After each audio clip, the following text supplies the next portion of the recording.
এই যে আমি ইউনিভার্সিটিতে চলে এসেছি, এটা ইংলিশ ডিপার্টমেন্ট। এই যে পাশে ক্যান্টিন রয়েছে। আসলে কেউ চারিদিকে ফাঁকা, কারণ সামনে পরীক্ষা। আর আমি তো জানোই, কালকাতে তোমাদের বলেছিলাম যে আমি প্রজেক্ট জমা দিতে এসেছি। আমি যাচ্ছি বাংলা ডিপার্টমেন্ট, যেখানে আমার বাসস্থান, অর্থাৎ বলতে পারো আমি ওখানেই পড়াশোনা করি, পিজি ফার্স্ট সেম। তো চলো বন্ধুরা, দেখছি কি হচ্ছে। এই যে আমাদের মাঠ, খেলার আয়োজন ইউনিভার্সিটি কত বড় দেখতে পাচ্ছ। পাশে পুকুর আছে ছোটো মোটো। যাচ্ছি ডিপার্টমেন্টে গিয়ে ভিউটা দেখাচ্ছি। অবশেষে চলে এসেছি আমাদের ডিপার্টমেন্টে। এই যে আমাদের ডিপার্টমেন্ট, উপরে রয়েছে পলিটিক্যাল সায়েন্স, ফিলোসফি, নিচে ফিলোসফি। এই যে আমাদের ইউনিভার্সিটি রায়গঞ্জ বেঙ্গল ডিপার্টমেন্ট।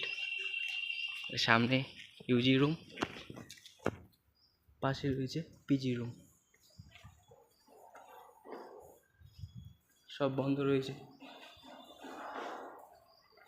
চলো দেখছি বন্ধুদেরকে খুঁজে পাচ্ছি কিনা। দেখা হচ্ছে আগামী ভিডিওতে। এই যে আমাদের রুম, দেখে নাও। দেখা হচ্ছে আগামী ভিডিওতে।